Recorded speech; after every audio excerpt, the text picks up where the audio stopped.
আজ একটা অন্যরকম ডিম পোচের রেসিপি আপনাদের সাথে শেয়ার করছি। একটা আস্ত গোটা পেঁয়াজ আর একটা টমেটোকে আমি প্রথমে পুড়িয়ে নিলাম। এবার ফ্রাই প্যান গ্যাসে বসিয়ে দিয়ে ওর মধ্যে দিয়ে দিলাম একটু মাখন আর ব্রেডটাকে একটু সেঁকে নিলাম। আর যে পুড়িয়ে রেখেছিলাম টমেটো পেঁয়াজ তার স্কিনটাকে ফেলে দিয়ে এই দেখুন গ্রাইন্ডারের মধ্যে সেটাকে দিয়ে দিচ্ছি।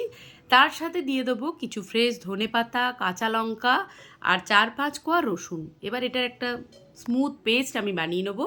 ফ্রাই প্যানে আবারও মাখন দিয়ে দিয়েছি। এবার স্মুথ পেস্টটা ঢেলে দিলাম, হাত দিয়ে একটু সমান করে নিচ্ছি। দুটো ডিমকে দিয়ে দিয়েছি এইভাবে। ব্যাস, ওপর থেকে নুন দিয়ে ঢাকা বন্ধ করে খানিকক্ষণ দিয়ে দেবো স্ট্যান্ডিং টাইমে। তাহলেই দেখবেন সুন্দরভাবে পোচটা কিন্তু তৈরি হয়ে যাবে। এরপর ব্রেডের সাথে গরম গরম সার্ভ করুন, ওপর থেকে একটু গোলমরিচ ছড়িয়ে দিন। ব্যাস, দুর্দান্ত স্বাদের এই ডিম পোচ একবার খেয়ে দেখুন, খেতে কিন্তু দারুণ লাগে।